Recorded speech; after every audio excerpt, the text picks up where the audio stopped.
मेरे हाथ हिल नहीं पा रहे थे और उनसे बस खून बहा जा रहा था। दर्द इतना बढ़ चुका था कि मानो किसी ने दोनों हाथ काट दिया। डॉक्टर ने जब मेरे हाथ से ग्लव्स निकाले तो ग्लव्स के साथ साथ मेरी स्किन भी बाहर आ रही थी। डॉक्टर ने मुझे बताया कि अगर ऐसा ही चलता रहा तो मेरी किडनी और हार्ट काम करना बंद कर सकते हैं। पर मेरी नजर बस उस वर्ल्ड रिकॉर्ड पर थी जिसे मुझे किसी भी हाल में तोड़ना था। मैं 2 बार हार चुका था पर मैं रुक नहीं सकता था, इसलिए तीसरी बार मैंने अपनी पूरी जान लगा दी और 17 घंटे के अंदर 4030 पुलअप्स करके 24 घंटों में सबसे ज्यादा पुलअप्स करने का वर्ल्ड रिकॉर्ड बना लिया। इतना दर्द सहने के बाद शायद मैं भी किसी और की तरह रुक जाता, पर मैंने अपनी जिंदगी में सीखा है कि चाहे कुछ भी हो जाए, चाहे सामने मुश्किल कितनी भी बड़ी क्यों ना हो, हम हमेशा उस मुश्किल से एक कदम आगे रह सकते हैं। जो अभी आपने कहानी सुनी वो थी दुनिया के टफेस्ट आदमी की, जिनका नाम है डेविड गॉगिंस, जो हमेशा चुनौतियों से एक कदम आगे रहे हैं। फिर चाहे वो दुनिया की सबसे tough army training, US navy seal में 3 बार हिस्सा लेना हो, या फिर घुटनों के ऑपरेशन, 2 हार्ट सर्जरीज, लंग्स में प्लाज्मा भरने के बावजूद दुनिया की सबसे लंबी मैराथन में हिस्सा लेना हो और उन्हें जीतना हो। और आज हम इनकी लिखी हुई किताब नेवर फिनिश्ड से 5 वैल्यूएबल लाइफ लेसन्स देखेंगे जिन्हें गॉगिंस हमेशा खुद फॉलो करते हैं। Lesson 1, face your fears. बचपन से डेविड गॉगिंस की लाइफ में एक डर होता है, वो है उनके पापा की वजह से। वो कहते हैं कि हर रोज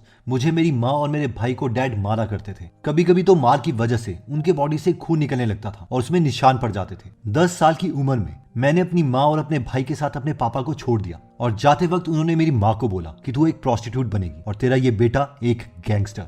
ये सारी पास्ट की मेमोरीज डेविड गॉगिंस के दिमाग में हमेशा से भर गई थी। हर रोज उनकी पुरानी यादें उन्हें खाने आती थी। पर डेविड कहते हैं कि वो जिंदगी भर इन यादों से परेशान नहीं होना चाहते थे। वो कहते हैं कि मन में बैठी हुई पुरानी यादों के इस डर को जीतने के लिए मैंने एक टेप रिकॉर्डर में अपनी उन सारी बातों को, उन यादों को रिकॉर्ड कर लिया जो रोज मुझे डराती थी। ऐसा करने से मेरे वो सारे पास्ट के इंसिडेंट्स महज एक कहानी बन के रह गए थे। एक ऐसी कहानी जो पावरफुल तो थी, पर मैंने इतनी बार उसे सुन लिया था कि मुझ पे उनका असर होना खत्म हो गया था। जिंदगी में अपने डर और अपनी कमजोरियों से भागने से हम शायद खुश महसूस करेंगे, पर कभी उनसे ऊपर उठ नहीं पाएंगे। लेकिन अगर हम इन सारी चीजों को एक्सेप्ट कर लेते हैं तो हम उन सारी चीजों को फेस करने के काबिल बन जाते हैं जो हमें मेंटली टॉर्चर करती है। वो कहते हैं कि लाइफ में लोग अपने सच से दूर भागना प्रेफर करते हैं, लेकिन अपनी गलतियां, गलत डिसीजंस को देखने और समझने का दम जो रखता है वो अपने असली पोटेंशियल को एक्सप्लोर कर सकता है। डेविड सोशल मीडिया के नेगेटिव कमेंट्स से लेकर हर उस चीज को टेप रिकॉर्डर में रिकॉर्ड करके सुनते हैं जो उन्हें मेंटली परेशान कर सकता है, और कुछ समय के बाद वो नेगेटिव थॉट्स और चीजें अफेक्ट करना बंद कर देती हैं और वही चीजें उन्हें मोटिवेट करने का काम करती हैं। और यही हमारा फर्स्ट लेसन है कि फेस योर फियर्स। गॉगिंस इस बुक में अपने डर को लेके एक और कहानी बताते हैं। वो कहते हैं कि जब वो बचपन में स्विमिंग सीख रहे थे तो डूबने के डर की वजह से वो कभी भी 3 मीटर मार्क से आगे स्विम नहीं करते थे। लेकिन हर रोज लॉकर रूम से बाहर निकलकर जब वो उस पूल का गहरा हिस्सा देखते थे तो वो उसे नजरअंदाज नहीं कर सकते थे। इसलिए वो कहते हैं कि मैंने डिसाइड कर लिया था कि इस बार मैं 3 मीटर मार्क में रुककर खड़ा होकर सांस नहीं लूंगा, बल्कि पूरा लैप कवर करूंगा। और उन्होंने ऐसा एक बार नहीं, बार बार किया, जिसकी वजह से उनका स्विमिंग का डर ही खत्म हो गया। डेविड कहते हैं कि बहुत से लोग डर की वजह से अपने आप को बंद कर देते हैं और कभी उन अपॉर्चुनिटीज के बड़े गहरे पूल में उतर ही नहीं पाते।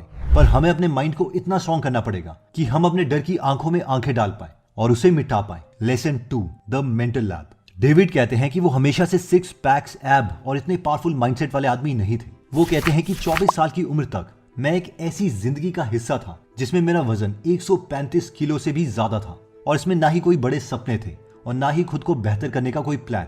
मैं बस रोज रेस्टोरेंट में जाके कीड़े और कॉकरोचेस मारने का काम करता था। डेविड कहते हैं कि मैं भी उस दुनिया का हिस्सा था जो हमेशा से बहाने ढूंढते हैं। वो कहते हैं कि दुनिया में बहुत से लोग हर पल नए सपने देखते हैं, पर हल्की सी मुश्किल आने पर उन सपनों को छोड़ देते हैं। मुझे खुद को बेहतर करना था। मैं 135 किलो का जिंदगी भर नहीं रहना चाहता था, इसलिए वो डिसाइड करते हैं कि वो यूएस नेवी सील का हिस्सा बनेंगे और 3 महीने के अंदर अपना वेट 80 किलो लेके आएंगे। डेविड कहते हैं कि मैंने जिम जाना स्टार्ट कर दिया था। मेरी बॉडी शेप में आने लगी थी, पर किसी भी चीज को जीतने के लिए 6 पैक एब्स नहीं, बल्कि एक स्टील प्लेटेड माइंड की जरूरत होती है। ये मुझे तब रियलाइज हुआ जब सील ट्रेनिंग के हेल्स वीक में हम समुद्र में थे और एक बड़े और भयानक वेव ने मुझे उठा के समुद्र से बाहर फेंक दिया, मानो कि समुद्र बोल रहा हो कि जाओ, इस जगह से दूर रहो। पिछली बार हेल्स वीक में मुझे निमोनिया भी हो गया था और इस दफा उसी वजह से मुझे आज समुद्र में सांस भी नहीं आ रही थी। पर मुझे पता था अगर मैं यहाँ कमजोर पड़ गया तो आगे कुछ नहीं कर पाऊंगा। मेरे हाथ पैर ठंडे पड़ गए थे, मेरे साथ साथ मेरे क्रूमेट्स भी कांपने लगे थे, पर मुझे सील बनने से पहले कहीं नहीं रुकना था। वो कहते हैं कि हम जब भी मुश्किलों में होते हैं हमें बस लगता है कि जल्द से जल्द ये सारी चीजें खत्म हो जाए और मेरी जिंदगी दोबारा से वापस बेटर हो जाए, और यही निशानी है कमजोर पड़ने की। डेविड सील ट्रेनिंग क्वालिफाई कर पाए क्योंकि वो एक कॉन्सेप्ट को फॉलो करते हैं जिसे वो कहते हैं मेंटल लैब। इसी मेंटल लैब की वजह से वो हेल्स वीक का 3 बार हिस्सा बन पाए। मेंटल लैब को हम एक बड़ा बबल समझ सकते हैं जिसके अंदर सिर्फ हम हैं और उसमें कोई नेगेटिविटी या कोई नेगेटिव थॉट हम आने नहीं देंगे।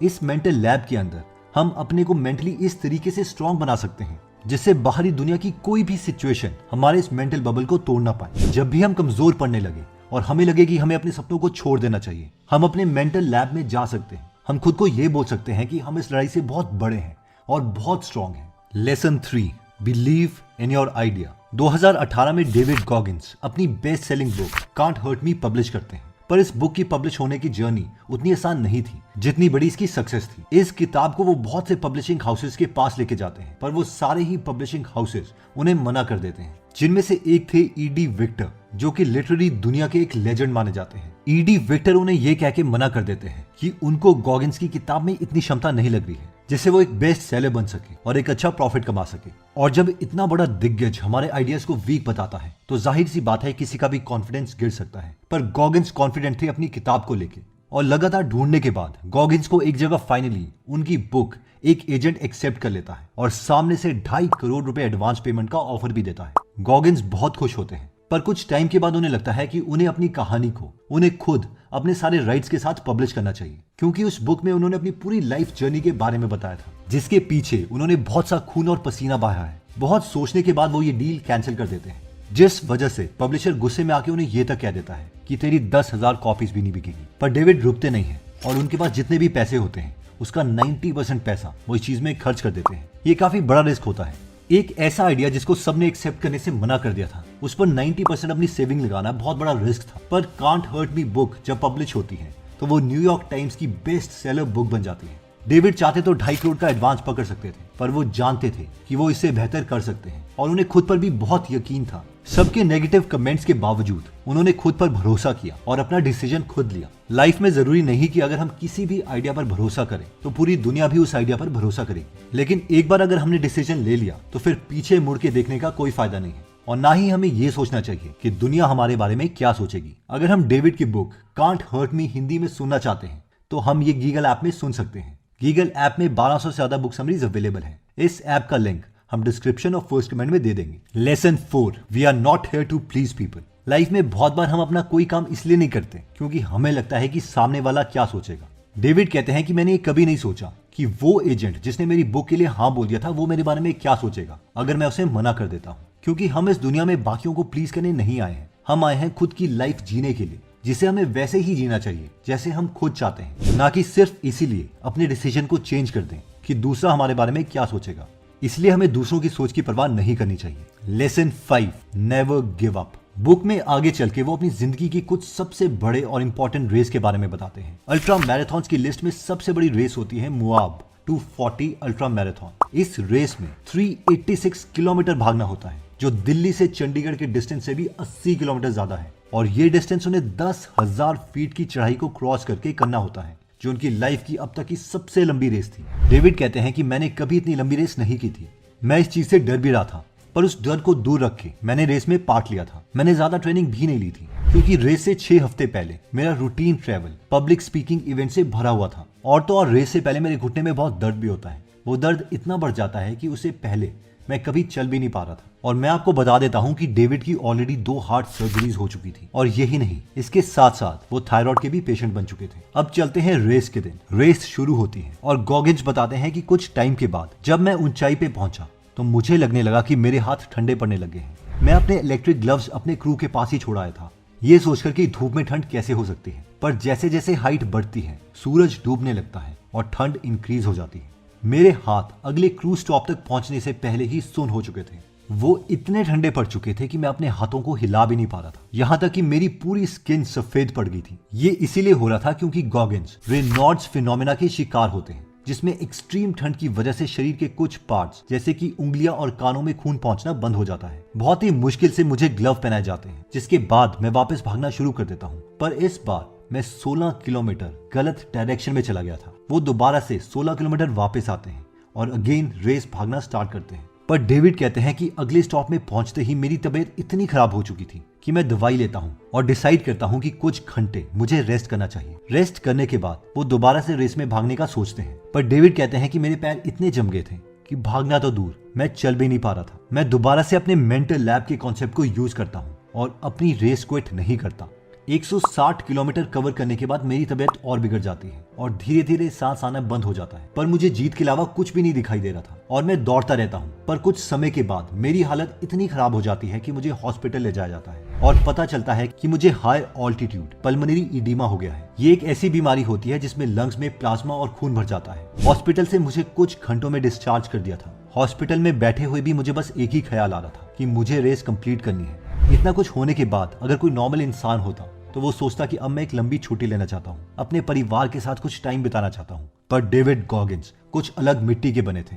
वो बताते हैं कि रात के 3 बजे मैं बस करवटें बदल रहा था क्योंकि मुझे नींद नहीं आ रही थी, ये सोच के कि मुझे रेस कंप्लीट करनी है। वो अपनी वाइफ से पूछते हैं कि रेस कंप्लीट होने में कितना टाइम बचा है। जब उन्हें पता चलता है कि रेस कंप्लीट करने के लिए 15 घंटे बचे हैं तो वो खुद को तैयार करते हैं और फिर से दौड़ना स्टार्ट करते हैं और रेस को कंप्लीट करते हैं। लेकिन गॉगिंस अपनी परफॉर्मेंस से खुश नहीं थे, इसलिए वो अगले साल 2020 में फिर से इस रेस में हिस्सा लेते हैं और सेकंड पोजीशन ग्रैब करते हैं। डेविड गॉगिंस की सिर्फ यही कहानी नहीं है। जब उन्होंने हार की आंख में देख के उसे जीत तक घसीटा ना हो। एक टाइम ऐसा भी था जब उनके घुटने उन्हें इतनी ज्यादा दिक्कत देने लग गए थे कि उन्हें हाई टिबियल ऑस्टियोटॉमी सर्जरी करवानी पड़ गई थी। इस सर्जरी में बोन को काटना पड़ता है और नॉर्मल लोग इस सर्जरी के बाद 3-4 महीने तक ठीक से चल भी नहीं पाते।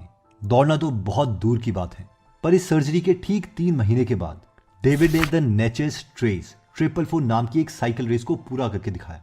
वो कहते हैं कि कमजोर लोग बहाने मारते हैं कि उनके जीवन में परेशानियां आ रही है, किसी भी सपने को पूरा करने से पहले ही वो उसे छोड़ देते हैं। डेविड गॉगिंस के पास तो वो हर एक रीजन था जिसके सामने दुनिया के बहुत से लोग घुटने टेक देते और हार मान जाते, पर उन्होंने कभी भी खुद को रुकने नहीं दिया। इस दुनिया के किसी चट्टान, रेस ट्रैक या सर्जरी में इतना दम नहीं था कि डेविड गॉगिंस के मजबूत इरादों को हिला सके। हम सबकी लाइफ में बहुत बार ऐसे चैलेंजेस आते हैं जिसमें हमारा शरीर और पूरी दुनिया हमें कहती है कि हम वहीं पे क्विट कर दें, पर वही वक्त होता है जब हमें डिसाइड करना होता है कि हम उस चुनौती को पार करेंगे या फिर हार मान लेंगे। नेवर फिनिश्ड एक कहानी है एक इवोल्यूशन की, कि कैसे वो लड़का जो हमेशा से अपनी पुरानी यादों से डरता था और जिसकी जिंदगी में कोई बड़े सपने नहीं थे, कोई मकसद नहीं था, वो अपनी सिर्फ मेंटल स्ट्रेंथ और बिलीफ की वजह से दुनिया का टफेस्ट मैन अलाइव कहा जाता है। आई होप हम भी इन 5 लेसन्स को अपनी लाइफ में उतारेंगे और अपनी लाइफ को बहुत इंप्रूव करेंगे। जय हिंद।